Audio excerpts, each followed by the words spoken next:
Desde la Subsecretaría de Cultura y Deporte de la Municipalidad de San Jorge, en este 40º aniversario del hundimiento del Ara General Belgrano, queremos proponerles a ustedes una charla íntima con 3 sanjorgenses que están hoy presentes, que son héroes de la gesta de Malvinas. Bueno, vamos a tener invitados a Jorge Brizuela, a Jorge Fiorito y a Víctor Martí también en una charla que invitamos a compartir a través de las redes sociales de la municipalidad. Bien, le agradecemos la presencia en esta jornada tan particular, la de este 2 de mayo, en conmemoración del hundimiento del Ara General Belgrano. Saben ustedes que durante todo el año vamos a estar charlando justamente de la gesta de Malvinas y, bueno, convocados a ustedes los voy a presentar en este orden: Jorge Brizuela, Jorge Fiorito, Víctor Martí, excombatientes de Malvinas, apostados, cumpliendo funciones en el Ara General Belgrano en 1982. ¿Es así? Así es. Como soldados en ese momento fueron convocados, ya habían terminado el servicio militar obligatorio en esa época. Ustedes son clase 1962. Exacto. Sí, exacto, somos clase 1962. En mi caso, fui incorporado al servicio militar teniendo un número alto, 912, que era ya, ese número correspondía a ser marina. En el año 81, agosto del 81, me incorporé al servicio militar, obligatorio. Y sabíamos que marina tenía que cumplir 14 meses. Me incorporé en Santa Fe, de ahí nos llevaron en tren hasta Punta Alta, donde se encuentra la base naval Puerto Belgrano. Ahí cumplimos 2 meses en Campo Sarmiento. Son 2 meses de instrucción en donde te enseñan, manejo de armas, desfilar, los grados militares, te dan una cierta instrucción sobre barcos. Cumplidos esos 2 meses, llega el pase, en donde nos iba tocando distintos lugares. En nuestro caso nos tocó el crucero General Belgrano. El crucero era un barco que era norteamericano, tenía el nombre de Ponis, en Estados Unidos, cuando lo compra Argentina. Fue comprado por el presidente Juan Domingo Perón, tengo entendido, en el año 1951. Sí. Y en un principio le pusieron el nombre 17 de octubre. 17 de octubre. Después se cambia, cuando cae Perón, todo eso, cambian el nombre y pasas a llamarse Crucero General Belgrano. Siempre operativo, desde que se compró ese buque, insignia de la Armada Argentina, siempre estuvo activo. Bueno, había participado en combates en la Segunda Guerra Mundial, en Pearl Harbor también estaba en apoyo, ¿es así? Fue uno de los pocos barcos que sale ileso del ataque japonés en Pearl Harbor. Después, participó en un montón, en la Segunda Guerra Mundial, en un montón de encuentros. Tiene, en el historial que tiene, derribó kamikazes, ya casi ahí cerquita. Para ese momento era un buque con un armamento, una potencia de fuego muy grande para la Segunda Guerra Mundial. No así para la Guerra de Malvinas, ya era un barco viejo, digamos que su armamento no era moderno, no tenía, salvo 2 torretas de misiles para aviones, mar-aire se llama.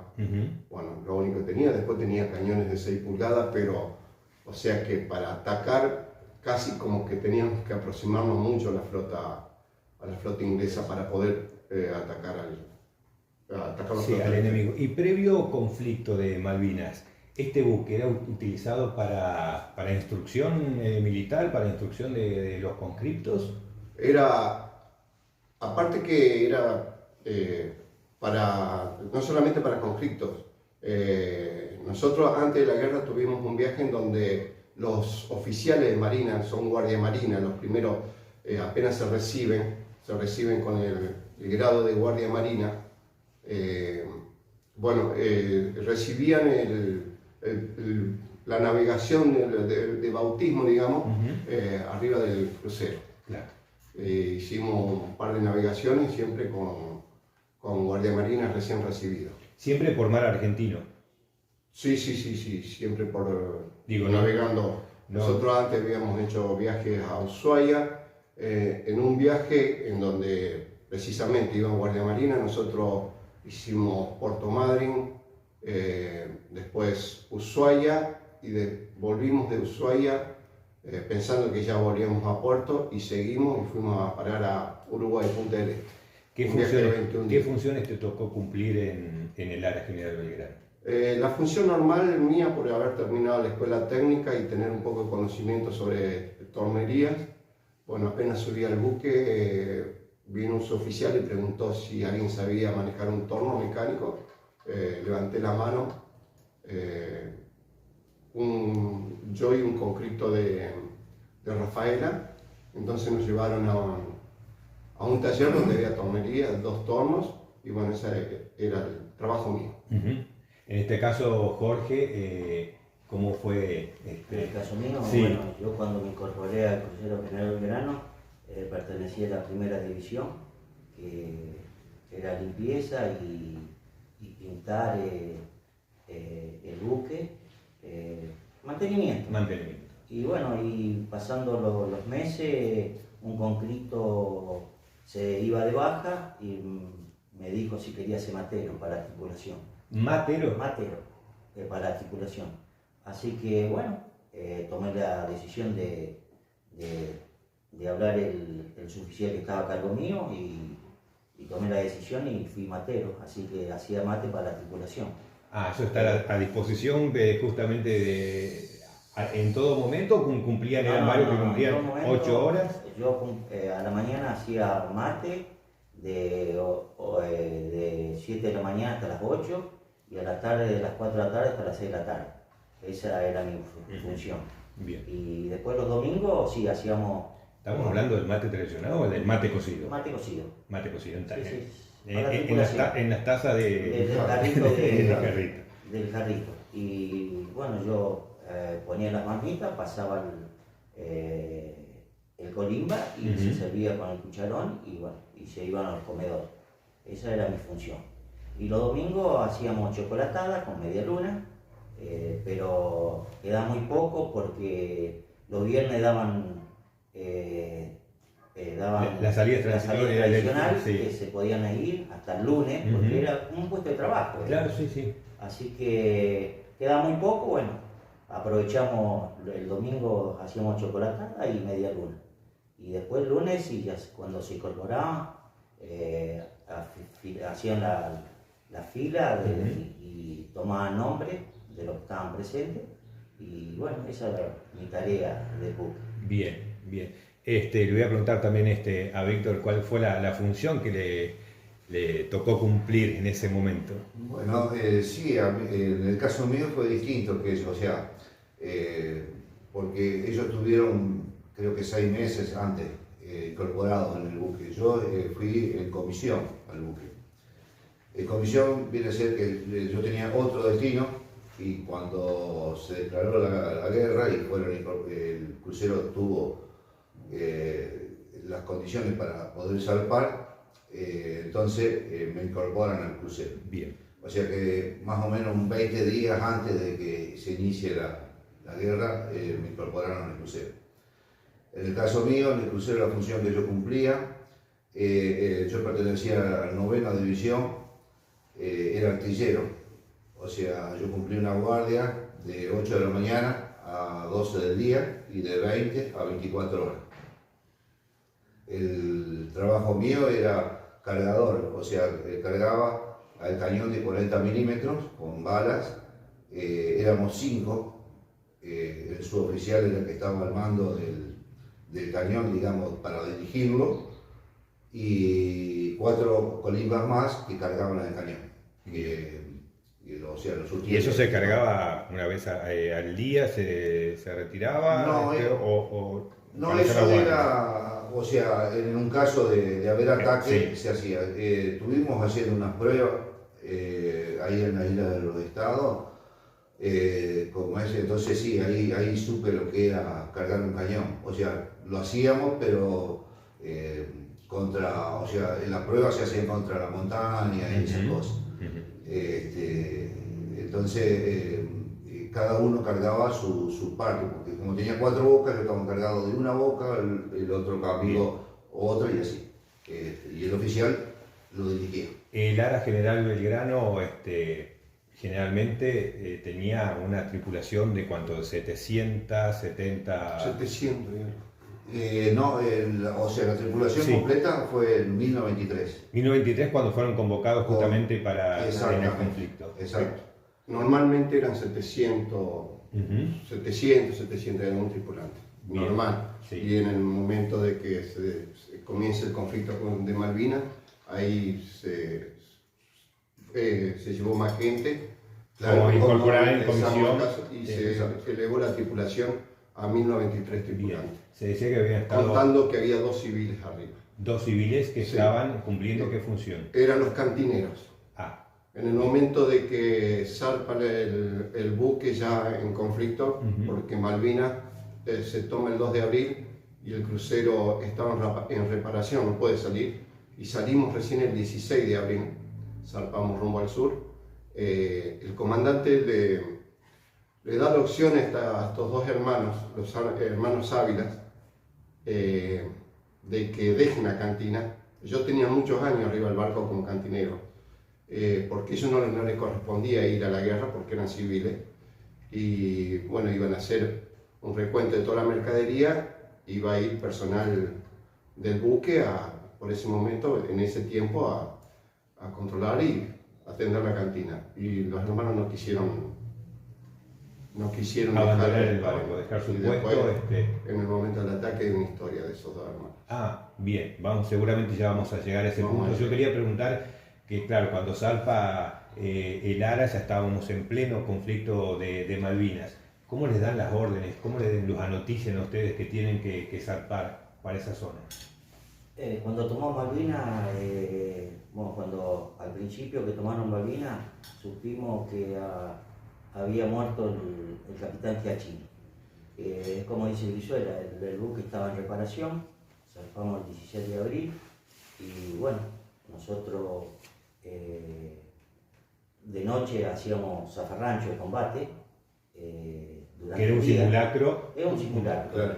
Veníamos haciendo zafarrancho y el comandante y el segundo comandante decía que teníamos que estar bien vestidos por si acaso tuvimos un enfrentamiento.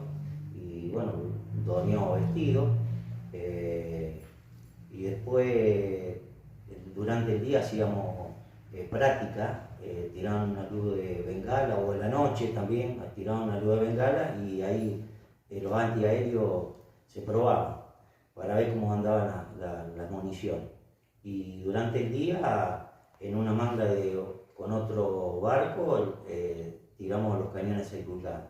Y así hacíamos práctica durante el día y a la noche zafarrancho y todo eso. La actividad era constante justamente mientras se acercaban, mientras estaban en el mar argentino, digamos, cerca de Malvinas, no llegaban todavía, no tenían la instrucción de llegar todavía hasta... Todavía Malvinas no. Y bueno, sí, estuvimos quedados varios días en la isla de los Estados, y bueno, ahí cuando inclusive los armamentos no andaban bien. Así que tuvimos que volver a Ushuaia, cargar armamento nuevo, después navegamos también a la isla del Estado, donde quedamos anclados varios días, y bueno, llegó una orden del comandante que un buque inglés entraba a agua Argentina, y bueno, nosotros desanclamos el buque, y bueno, entramos adentro las 200 millas, cuando fuimos detectados por un submarino nuclear. Ya estamos hablando de las primeras horas del mes de mayo. Del mes de mayo, sí.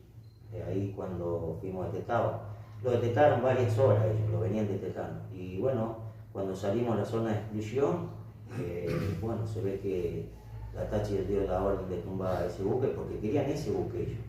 Querían el buque, como tuvo en la Segunda Guerra Mundial, con porque también estuvo el gemelo, ¿no? El Julio, que eran dos barcos iguales, pero el Atache pedía ese buque, porque le pareció que ese buque era emblemático dentro. Emblemático. Sí, sí, Pero sí. bueno.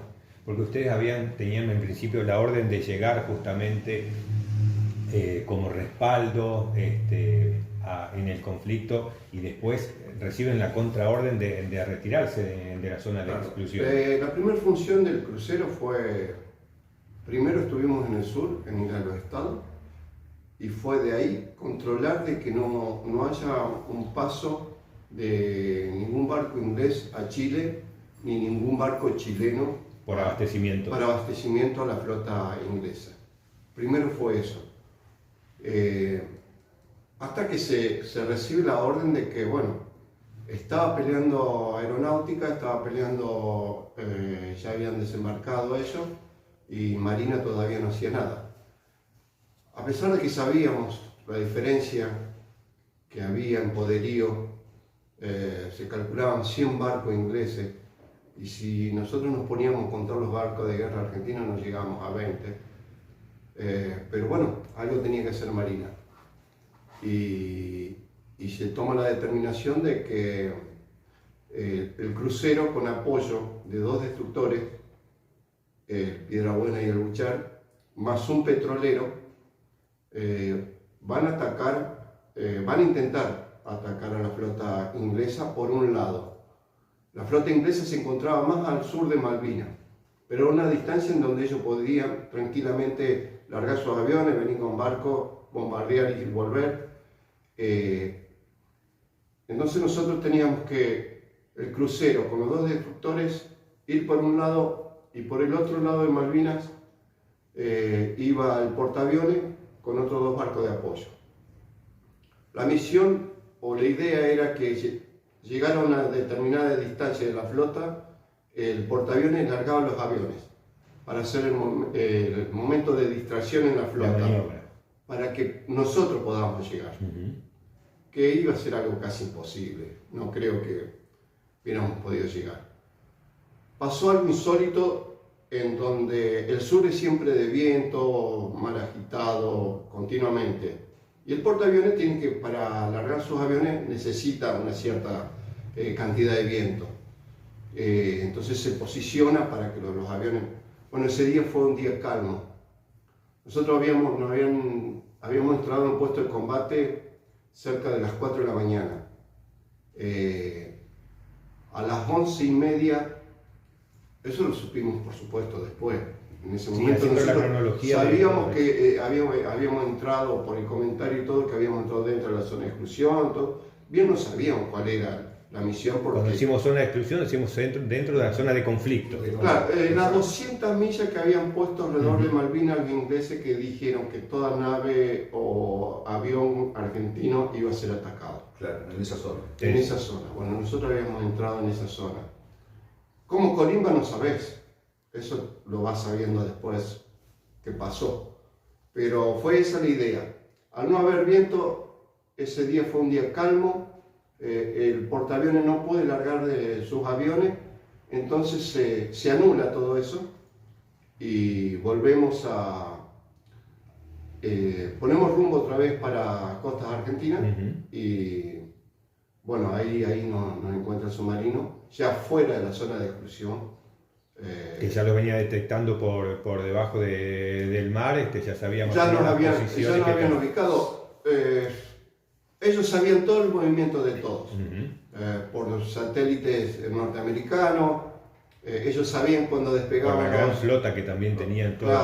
Claro, cuando despegaban los aviones argentinos, ellos sabían porque los chilenos habían instalado en la parte más alta del límite un radar en donde pescaban todo el movimiento de la salida de aviones. Ningún movimiento que hiciera el ejército argentino, la armada argentina, iba a ser sorpresa. No, era muy raro. La sorpresa fue la aviación que le voló a ras de agua. Que volar bajo. Ellos sabían que despegaban aviones, pero después los perdían en los radares, no los podían encontrar. Cuando los descubrían ya los tenían encima.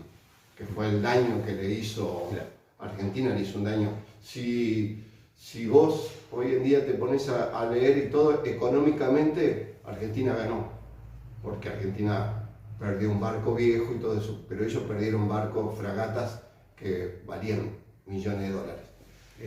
Por el accionar de la aviación. Por el accionar de la aviación. Y ese mismo 2 de mayo, que ustedes se los encuentran seguramente cumpliendo sus funciones habituales, eran las 4 de la tarde, cuando sienten el primer impacto. Bueno, en mi caso fue, yo había hecho una guardia prolongada porque salimos de estar en estado en zafarrancho de combate y después me tocó hacer una guardia de algunas horas. Entonces cuando se termina la guardia, yo me fui a dormir y cometí el error de que como tenía algunas horas para dormir, quise dormir cómodo y me desvestí.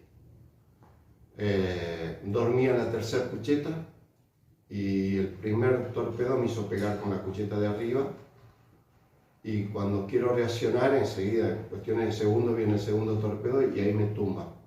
Así que había puesto toda mi ropa ordenada abajo del colchón. Entonces fui sacando y me fui vistiendo rápido, ya el barco todo oscura y me empezó a invadir un olor, un gas que no sabemos si era propio del torpedo o de qué pasó. O del combustible del fuel oil. El combustible, porque empezaron a reventar las cañerías. El fuel oil dentro del barco corre en un estado caliente, para poder, porque es tan pesado que si no se quedaría, si fuera frío, entonces se calienta y ahí corre. Y bueno, explotaron cañerías y ahí quemó también mucha gente ese fuel oil caliente. Por las explosiones internas Claro. de las calderas, todo eso. Bueno, la orden por esas horas, tengo entendido, era estar alerta las 24 horas, por eso decían de acostarse vestidos para estar atentos. ¿Y en caso suyo, Víctor? Yo en ese momento, tuve que, estaban tomando el mate cocido y me dirijo al dormitorio, que era para ir a buscar un juego de naipes para jugar a las cartas con unos 3 amigos que tenía ahí. Y bueno, en el momento que llego, yo dormía en el 4.º piso abajo, de la cubierta principal, 4 pisos abajo. Así que cuando yo llego al dormitorio, ahí como explota el primer impacto del primer torpedo. Que el primer torpedo también, la onda expansiva me tira 2 metros, 3 metros para atrás. Me pego contra la cama, calculo 3 metros porque más o menos la distancia que yo tenía de las cuchetas. De las cuchetas, exactamente. Al segundo también, como dice Jorge, explota el segundo, que estaba en proa. Yo dormía en proa, pero del lado derecho. El impacto fue del lado izquierdo. Así que también lo sentí, pero pude salir. Empecé a tantear un poco, porque como yo le decía antes, era nuevo. No conocía por dónde dirigirse. Me perdí un montón de veces dentro del mismo barco. Estamos hablando de un barco de casi 200 metros. 186. 192. 192 metros, sí, 192. Son 2 cuadras. 2 cuadras. De acá. 2 cuadras y varios pisos, por debajo y por debajo, de la línea, de la cubierta principal para abajo. Creo que son 7 pisos, ¿no? 7. Yo conocí hasta el 4, más abajo no fui. Pero me perdí un montón de veces porque son pasillos angostos. Y bueno, y entonces ahí le decía que tenía que buscar la cubierta principal. En el trayecto ese que salgo, que quiero salir, fue difícil porque una que no conocía y bueno, y totalmente oscuro. Oscura. Así que pude llegar a un lugar que más o menos tenía la idea que estaba a la salida. Y eso es cierto, cuando hay ese humo tóxico, no se aguantaba el humo, que no sé qué fue, si fue el mismo torpedo o alguna cañería o algo, pero imbancable ese olor que salía. Ese olor que después de 40 años ustedes todavía lo Sí, siguen sintiendo, no se lo pudieron El superar. petróleo es increíble. Yo cuando salgo, después me veo, o sea, con la claridad del día, cuando salí afuera, me veo y un amigo me dice, estás todo sucio. Oye, No, el petróleo, de petróleo. de petróleo. Manchado, se ve que pasé por un lugar que estaba una cañería rota, me bañó en petróleo y como es, y tiene un olor feo. Así que ahí después sí pude salir a la cubierta principal. Todos aturdidos, todos siguiendo las instrucciones o algún mando que le decían a cubierta. ¿Cuándo le dan la orden de justamente de abandonar el barco? En el caso mío, tengo entendido que cuando navegaba el crucero estaba en condición Z, son los 3 o 4 pisos de abajo, porque cuando está en condición Z el buque puede tener un compartimento roto y puede seguir navegando. Bien. Se llena de agua en ese momento y se presuriza y continúa. y se podía continuar a navegar. En el caso mío, el comandante dio la orden de el que quería ir a dormir, a descansar un rato, porque veníamos haciendo varias noches a zafarrancho de combate.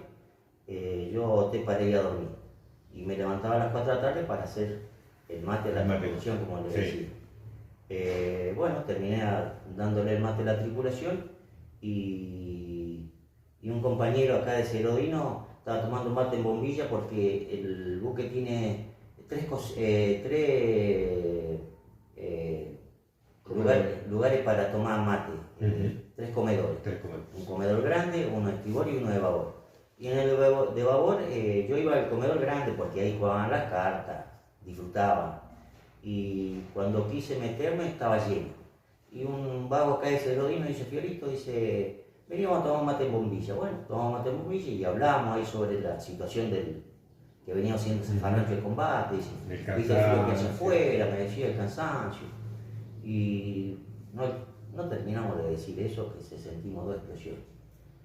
Bueno, yo como conocía bastante el buque, porque conocía 8 o 9 meses que estaba ahí adentro, como dice Víctor, él entró casi último y no conocer el buque es difícil después de salir, porque adentro es como un laberinto. Entonces, como yo conocía más o menos para llegar a cubierta principal, y del comedor grande del comedor grande al comedor chiquito salía mucho fuego. Entonces yo le digo a este muchacho, mira, vamos ahí, hay una escalera que lo lleva directamente a cubierta. Así que fuimos a cubierta. Cuando llegamos a cubierta, la proa estaba destrozada como 30, 40 metros, lo sacó limpio. ¿Vieron ustedes que estaba dividido o tenían un agujero? No, le borró limpio. Del segundo cañón de 6 pulgadas lo borró limpio. El único que quedaban las cadenas del ancla que se veía, pero después lo otro se borró todo. Y ahí el buque se empezó a tambalear, a inclinar. Venía navegando más o menos a 9 nudos, 8 nudos, lo frenó completamente. Así que cuando llegamos a cubierta principal vimos que ya el buque estaba medio acostadito.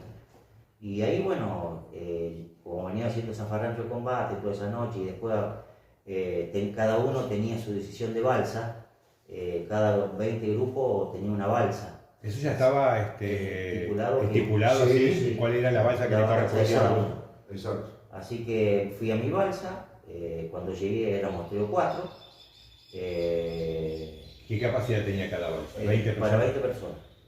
Así que la tiramos al agua, uno la tira al agua y tira una piolita y se infla automáticamente. Ya cuando la tiramos al agua ya había varias balsas tiradas al agua. Y no podíamos avanzar porque se chocaban las balsas unas con las otras. Así que yo mi balsa la perdí porque yo quería alejarme un poco del buque, porque tenía miedo que el buque hiciera un estilo de embudo y los chupe a todos. Y me alejé. Cuando llegué la primera balsa, lo alejamos, remamos con las manos, un poco para alejarnos. Y fue prácticamente 20 minutos, 15 minutos y hundió el crucero. Tuvimos la suerte que no hizo embudo. A lo contrario, cuando la historia dice que se llenó el hangar de agua, ahí se fue el daño que le hizo abajo, se fue llenando de agua de abajo para arriba. Eso hizo que vaya que no hiciera... poco a poco. Claro, no sé si nace de aire, digamos, como para hacer claro. El embudo. Así que cuando se hundió el crucero, a lo contrario, lo alejó. Así que la balsa se alejamos un poquito. ¿Y el oleaje era alto, profundo? ¿Había mucho viento en ese...? Sí, había cambiado las condiciones climáticas del día anterior. Claro, pero sí, recién después de la noche vino una tormenta. Una tormenta fuerte, pero en ese momento es como decía Jorge, son cosas básicas que te enseñan cuando vos estás arriba de un barco. Apenas subís arriba de un barco que no conoces, te enseñan, bueno, si estás durmiendo tenés que tener por lo menos 3 salidas, conocer perfectamente 3 salidas a cubierta principal. Si está en el comedor, tenés que saber dónde 3 salidas, porque es un laberinto de pasillitos angostos, son pasillos angostos especialmente para que cuando estás navegando y te agarra tormenta, vos podés abrir las manos y vas tocando mampara con mampara, pared, digamos, con pared. Porque es increíble lo que se vive en una navegación con tormenta. Al llegar a tener que acostarte y llamar al guardia, que siempre hay un guardia que cuida la noche, que te tapa, qué sé yo, llamarlo para que te ate la sábana de arriba en los caños de la cucheta para que vos no te caigas dormido, porque es tanta la inclinación.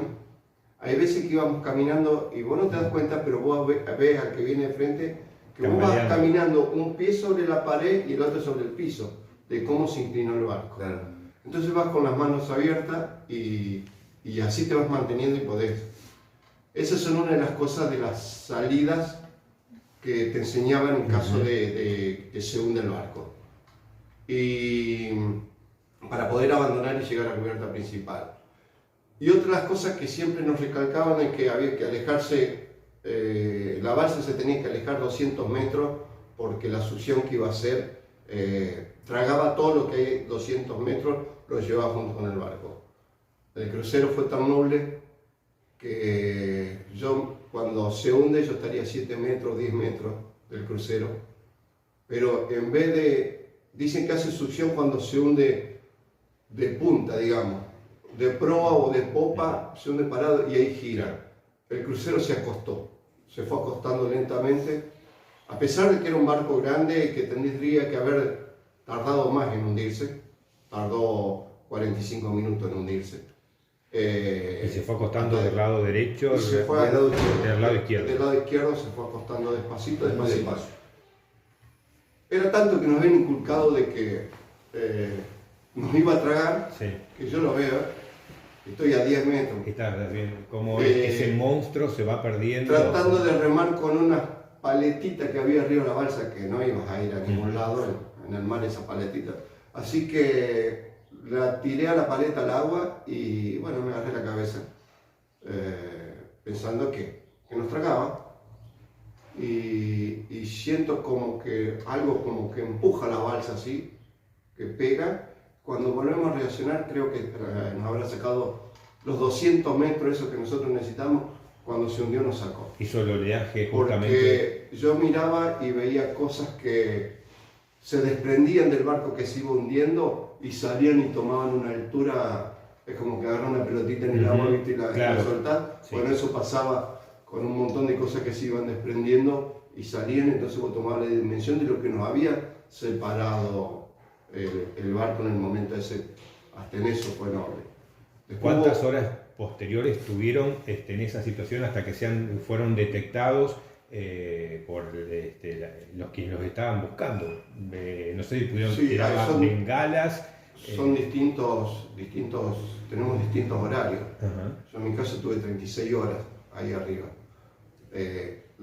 Todos pasamos la tormenta de la noche, una tormenta con olas entre 6 y 8 metros.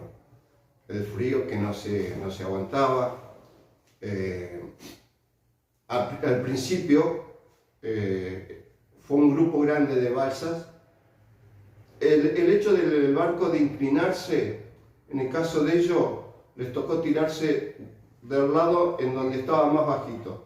En el caso mío, mi balsa estaba del otro lado y al inclinarse el barco se hizo una altura de 10 metros. Entonces, nosotros teníamos que esperar, cuando dieron la orden de abandono, tiramos la balsa y todo, esperar que la ola la levante un poquito para que achique esa distancia, claro, y de ahí ir arrojándonos. Tenés que tratar de acertar bien la balsa porque si caes al agua ya vas perdiendo. Esas aguas son terribles. Uno fría, dice, olas fuertes, va alejando sí, la posición cuando del vos viento, decís el hombre. frío, te imaginás agua fría, pero no llegás a imaginar porque ni nosotros que estábamos ahí imaginábamos hasta que en el momento después que se va hundiendo el buque viene una persona completamente desnuda, completamente quemada y con un salvavidas y choca la balsa nuestra y yo los quiero alzar, los quiero agarrar que no se me escape primero, alzarlo tenía que necesitar, pero fueron segundos que yo metí las manos para agarrarlo de los hombros y fueron como que se me clavaban agujas en la mano, terrible. Tal es así que tuve que empezar a los gritos a decirle a los otros muchachos que lo agarren porque se me iba. Entonces, todos por arriba, eso es algo chiquito, ¿viste? Y yo me tiré para atrás, empecé a golpear las manos, las piernas y todo para poder calentar otra vez, sentir el movimiento. Bueno, nosotros levantamos a esa persona después de la madrugada falleció. Lo que pasa es que justamente no como decir, está bien lo que dijiste, pero lo que quiero decir que no es tranquilo. El mar está todo siempre en movimiento y esas balsas son realmente son de goma y con el techo así impermeable, pero es todo movedizo. Claro. Es imposible hacer pie adentro de la balsa, a los golpes adentro, hasta que pueda. Claro, pues se hundía el fondo con la cantidad de personas gente que estaba ahí. Claro. El oleaje lo tiraba para un lado, para el otro. El viento, la parte del techito, la cúpula de la balsa, sí, casi es frágil, o sea, es fuerte, pero es frágil a la vez por el viento que hay. En mi caso también, como de acá de Jorge, yo también yo me bajo por una soga, pero de la parte alta, porque el buque se inclinó. Entonces cuando yo salí afuera, el agua ya estaba casi llegando a la cubierta principal, estaba bastante inclinado el barco. Y mi balsa estaba del lado derecho, entonces sí, había también unos 8 o 10 metros de altura. Pero me bajo por una soga y hacia el costado del barco tenía un saliente y me quedo ahí. Pero que en ese segundo vino la ola y me tapó el agua. Era un segundo. O sea que, claro, me mojó íntegro. Y de ahí sí me pude meter a la balsa. Me tiré a la ventana que tenía de la balsa y me quedé en mi balsa. Y en esas horas posteriores, digo, antes de ser rescatados, desde que se tiran hasta ser rescatados, ¿perdieron la conciencia? ¿Recuerdan ustedes todo momento lo que estaban viviendo? No lo dimos cuenta nosotros, porque según dicen que lo daban algo en la comida, estamos siempre tranquilos, no tan desesperados. El tema mío, como decía Brizuela, la balsa de la capacidad para 20. Nosotros éramos 32. Uno arriba del otro. Uno arriba del otro. Llegó un momento que no sabían cuál era el pie de uno, cuál era el pie del otro, porque todo mojado. La verdad que teníamos cierre. La balsa tenía 2 cierres de cada lado y estaban rotos y las olas entraban y nos achicaban con un casco. Nosotros teníamos un casco, hay otro que tenía un bolseguí pero achicamos con un casco. Pero bueno, cuando pensamos que nosotros lo veníamos a rescatar enseguida porque veníamos navegando con 2 instructores, con el Piedra Buena y el Buchar. Y no fue así. Bueno. Llegó a la noche, pasó las 9 de la noche, las 10 de la noche, empezamos a rezar porque sentíamos que el agua rozaba contra la goma de la balsa del piso, hacía un ruido terrible, digo, bueno, acá se desfonda y los vamos todos abajo. Y rezamos toda la noche, nunca perdimos la calma, pero pasaban las horas y los pies ya se adormecían por el frío, inclusive estábamos todos mojados, por más que estábamos bien vestidos, pero todos mojados. pero bueno, no dormíamos. El que se quería tratar de dormir lo despertamos para que, ¿viste? Dándolo aliento a nosotros para ver, y bueno, cuando llegamos que amaneció, también rezamos, casi toda la noche rezamos, cada media hora rezamos a ver si, y hablábamos a ver si lo podían venir a rescatar.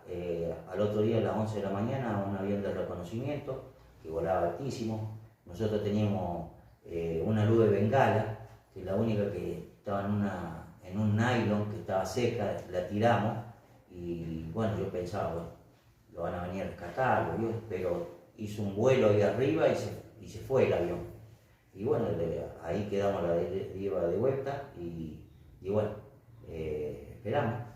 Así que eso de las 5 de la tarde, 6 de la tarde, sentimos un buque que tocaba el boom se le dice, una bocina, una sirena, y bueno, por acá cerca, porque como no se ven, como las olas no se ve el buque y nosotros estamos en la balsa, no se veía nada, y estará por acá cerca, se escuchaba ahí cerquita, se escuchaba y no, tardó como 1 hora y media, 2, bueno, cuando vimos la estructura del buque, bueno, acá le digo, estamos salvos. Y nosotros adentro de la balsa no podíamos pararse porque estamos todos adormecidos, estamos todos, no sentíamos las piernas, no sabía cuál era la pierna de una y de otro, así que bueno, se largó un hombre rana con un arnés y de a uno lo fue sacando y bueno, lo llevaron, y ahí ya sabíamos que estamos adentro de un buque. Y lo llevaron al baño, lo bañaron con agua caliente, lo dieron un mate cocido, caliente, un café. Para recobrar la fuerza, para recobrar otra vez la movilidad del cuerpo. Lo bañamos sentados ahí en la ducha, lo bañamos sentados porque no podíamos parar, sí. porque teníamos todas las piernas adormecidas. Jorge, así que habías dicho que esos 2 civiles que habían ido con ustedes a conflicto no quisieron dejar su función justamente en la cantina. Sí, los hermanos Ávila, santiagueños. En el momento de abandonar el barco, uno de los hermanos llega a cubierta principal y le faltaba su otro hermano. Entonces, a pesar de que le dijeron que se quede, que seguro que había salido por otro lado y que estaba en otro, se metió al barco a buscar a su hermano y fallecieron los 2. Esos 2 hermanos se fueron con el buque. En este hundimiento la crónica dice que fueron 300 soldados. 323 soldados. En el hundimiento posterior, sí, se cuenta, muchos fallecieron, como será en el caso nuestro, un fallecido en la balsa, que después, cosa que siempre me pesa, un oficial que teníamos ahí, la verdad que la balsa es algo cerrado y su cuerpo estaba quemado y aparte no sabíamos cuánto íbamos a estar ahí, era como que te bajaba un poquito, entonces dio a elegir, no es que dio la orden, sino que de arrojarlo al agua por votación, que levantara la mano y que estaba de acuerdo, que era un cuerpo nomás, que su alma ya no estaba más. Y bueno, yo no levanté la mano. No levanté porque a pesar de mis 19, 20 años, pensé que sus familiares, no era que iba a estar bien, pero por lo menos iban a tener el cuerpo para llevarle una flor. En cambio así, esos familiares, lo único que recibieron la noticia de que había muerto, presunción de muerte, como les llegó a todos en el telegrama, presunción de muerte en el ataque al crucero general, ataque hundimiento al crucero general Belgrano. Y llevarlo al cuerpo creo que era diferente, por lo menos iban a tener para llevarle una flor o algo por el estilo. Siempre me pesó ese tema. Tal es así que hace unos años atrás fuimos a hacer un estudio, me hicieron un estudio psicológico y yo conté, y el oficial psicólogo militar me dijo que yo tenía que entender que esa era la tumba del marino. yo no lo entiendo porque yo era técnico electromecánico, haciendo el servicio militar obligatorio. Claro. Para mí era una persona, un cuerpo que se debía respetar. Ujú. Bueno, son cosas que deja la guerra. Después, volviendo al tema de dentro de las balsas, yo antes de que den la orden de abandono vuelvo a meterme adentro del buque, conociéndolo, que sabía que bajaba 2 escaleras y había dormitorios, sollados le llamábamos. Entonces me meto y al oscuro y todo, y manoteo y saco mantas de arriba de las camas. Y subo otra vez con 4 o 5 mantas. Las reparto a los conocidos y me dejo una que me la ato cruzada y así me largué. Esa manta mojada y todo, pero nos tapábamos, alcanzaba a cubrir a 3 o 4, nos tapábamos y el calor, un poquito el calor del cuerpo y todo. Se resguardaba nos ayudaba. bajo esa manta. Llegó el momento que un colimba estaba en la balsa, estábamos todos callados, ya habían pasado las horas. Al principio, como decía Jorge, rezábamos, cantábamos la marcha de la Armada, hablábamos todo, pero después el frío te va silenciando, ya entra la hipotermia. El hipotermia, el cansancio, Claro. La mente empieza a jugar mucho. Sí, entonces uno sabía. Se ponía cada vez más difícil. Y por ahí un colimba dice, mírenme las piernas. Y lo miramos y le salía vapor de las piernas. Nosotros todos congelados y él le salía vapor. Dice, me estoy orinando encima, no sabe lo lindo que es. Así que fue un método, y fue un Para método que mantener- se para usó, recuperar el calor. que yo lo comenté, lo empezamos a comentar y casi en todas las balsas se usó ese Todo método. lo mismo. No era que vos, pero era un ratito revivías otra vez. El sentir algo caliente, aunque sea que era tu propia orina, sentirlo en las piernas, era como que te daba un aliento otra vez para seguir un ratito más. Porque yo pienso que si no nos sacaban dentro de las 40 horas, ya tal es así que las últimas balsas que encontraron se encontraron con personas muertas. Con muchas más personas. Sí, por eso, volviendo al tema de la pregunta tuya, no todos murieron, la mayoría Sí, murió dentro del barco, dentro de la explosión. pero hubo varios que murieron arriba de las balsas. El ARA General Belgrano yace en el sur del mar argentino a unos, ¿cuánto? 4.000 4.000 metros. 4.000 metros. Sí, más o menos 4.000 metros. ¿Expediciones se hicieron para encontrarlo? Así, sí, por lo menos tengo entendido que sí. No más que se dice que al estar tan profundo no se puede llegar digamos, a ver lo que quedó del barco, por la profundidad que tiene. 40 Y la presión años, del sí. agua que hay abajo. Claro, porque puede haber sido arrastrado kilómetros también ahí por del hundimiento, de donde se produjo el hundimiento. Sí, digo. sí, en realidad. Primero es que las coordenadas que da Argentina difieren con las coordenadas que da Inglaterra. Hace muchos años vino la National Geographic con los mismos implementos que habían encontrado el Titanic. Un poco más modernizado y todo. Bueno, fue el segundo comandante y un oficial que pertenecían al crucero. Y de Inglaterra vino el que avistó, lo encontró por el sonar al crucero y el que disparó los torpedos. Ellos dos vinieron. Así que hubo un acuerdo principal para que no haya bronca ni nada por el estilo, que se tenían que tratar como militares que hay. Bueno, y lo buscaron y pasó algo que lo contó el segundo comandante cuando vino acá a San Jorge. Pasó algo muy raro esa vez. Bueno, lo buscaron, o sea que el punto que da Inglaterra difiere con el punto que da Argentina, pero no es grande la diferencia, son kilómetros. Entonces tomaron un cuadrante y vamos a empezar ahí. Renegaron por el siempre mal clima. Entonces tenían que esperar que afloje un poco las tormentas y todo para poder buscarlo. Y bueno, no lo encontraban. Cuenta el comandante que una noche, ya de madrugada, ellos estaban durmiendo, a todo esto la tripulación de ese barco, que no me acuerdo cómo es que se llama, que se dedica a eso, a encontrar, seguía buscando. Y él escuchó perfectamente que lo encontramos. El sonar, claro. No, el voces que decían lo encontramos, lo encontramos. Y se levantó urgente. Cuando él llega al lugar de la sala en donde estaban todos callados, pero llegan los ingleses también, llegan todos los que estaban durmiendo, llegan. Y todos escucharon lo mismo. Todos escucharon y se miraban, yo escuché que alguien, y nadie había dicho nada.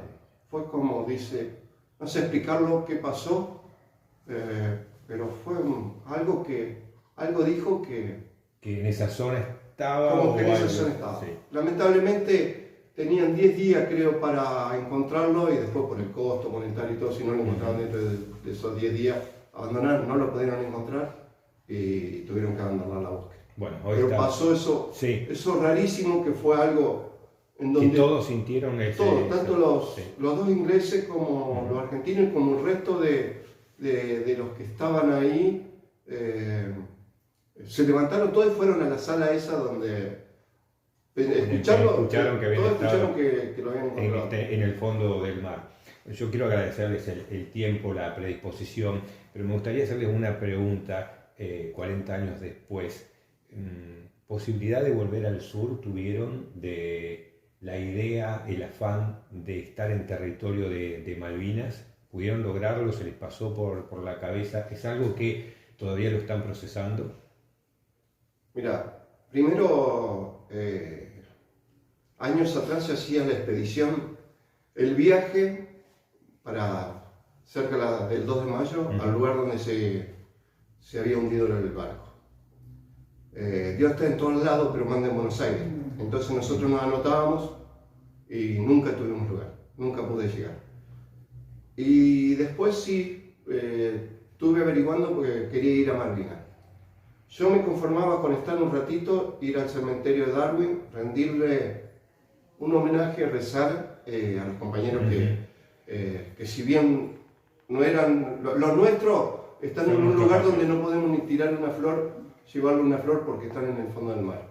Pero ir a rendir, conocer por qué murieron mis compañeros, conocer Malvinas, que nosotros lamentablemente no las conocemos, nosotros peleamos en barco.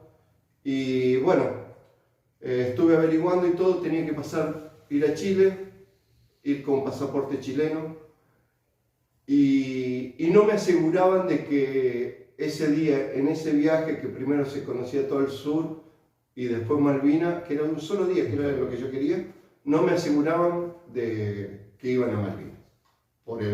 Había que ver la inclemencia del tiempo, todo eso, entonces anulé eso. Pero sí hubiera sido una ilusión para mí, las dos cosas, ir al lugar del hundimiento del crucero y conocer Malvinas. Más que todo, simplemente el cementerio de Darwin, claro, donde están todos rendirle homenaje a los sí, donde están todos los No, yo no lo conocía el segundo comandante ni el primero.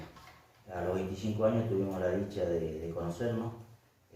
Cuando se cumplieron los 25 años fuimos a Bahía Blanca, hicimos una comilona con toda la tripulación, él los invitó. Y ahí tuve la dicha de conocer al primer comandante y el segundo. Bueno, él los trataba como hijos en ese momento. Ahí fue cuando los regaló el libro de 1093, que lo escribió él. Bueno, después tuvimos varios encuentros con él. A los 25 años tuvimos encuentros y después varios años fuimos a Buenos Aires, comimos con él. Lo mandaba las invitaciones, bueno, hasta que falleció el primer comandante. En el año, no me acuerdo bien, bueno, él estuvo una reunión con los excombatientes y yendo para su casa le agarró un ataque en el auto y murió. Él vivía en Buenos Aires. Y el segundo comandante vive en Olivo, que hasta el día de hoy yo me comunico, que yo inclusive lo traje acá a San Jorge. Tenemos una grande amistad, nos conoce a todos, para él son los hijos nuestros, pero bueno, eso es lo más que yo pude, y me gustaría navegar hasta donde se hundió el crucero y tirar unas flores a nuestros hermanos que quedaron ahí en el fondo del mar. Me gustaría hacer ese viaje. Volver a navegar. A navegar hasta volver a ahí, navegar. hasta el crucero y tirar unas flores y bueno, y rezar por los caídos. Víctor. Sí, la verdad que es buena idea. O sea, lástima que por ahí no se puede hacer por una cosa o por otra, pero pienso que para nosotros sería lindo porque por lo menos tenemos un recuerdo ahí viviendo. De cerrar a lo mejor esa etapa, lo que le queda a ustedes. Exacto. Muchísimas gracias No, por favor, gracias por su tiempo, por la historia, por lo vivido, por lo compartido, porque nos estamos tardando mucho en reconocer y darle la posibilidad de que justamente ustedes cierren esa etapa de la vida y cumplir esos sueños. Sí, yo a veces quiero decir que la historia esta es muy triste. Yo no me gusta hablar de la historia, pero cuando lo reencontramos con Brizuela fue algo grandioso. Yo de San Jorge, muchísimas gracias. Bueno.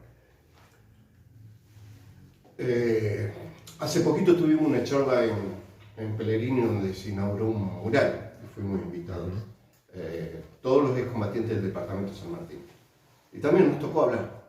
Y simplemente que se quiebre uno un ratito y bueno, fue un llanto porque ya después no podés hablar, no podés. Nos cuesta, pasaron 40 años, nos cuesta. Pero esto que hacemos y a nivel nacional lo empezaron a hacer nuestros compañeros que se unieron en Buenos Aires y todo, es simplemente para que, por más que nos cueste, nos duela y terminemos más de una vez llorando, es para que, primero que no se olviden de nuestros compañeros que dieron lo más grande que se puede dar por la bandera, por la patria, que dieron la vida. Y segundo, para poder diplomáticamente, sin que haya otra guerra, recuperar ese pedacito de tierra que nos pertenece. Es por eso porque nosotros seguimos presentando, seguimos estando en los actos y todo, que nos cuesta. Pasaron 40 años y es una mochila que llevamos y nos sigue costando, pero lo tenemos que hacer, para que no se olvide eso. No sé si quiere decir una palabra más. No, está bien, es cierto todo y bueno, sí, es una mochila y nos emociona cada vez más. Aparte, a manera que va pasando los años, nos ponemos cada vez más melancólicos, pero no sirve porque también en las escuelas, en los chicos, prestan atención y les gusta que les contemos un poco nuestra historia. La historia de ustedes, la vida de ustedes, es la historia de todos nosotros. Sí, es cierto. Yo por eso les quiero agradecer la invitación y estamos agradecidos que nos llamen y bueno, poder contarles algo de lo que es. Así que muchas gracias por todo. A ustedes, muchísimas gracias. Gracias.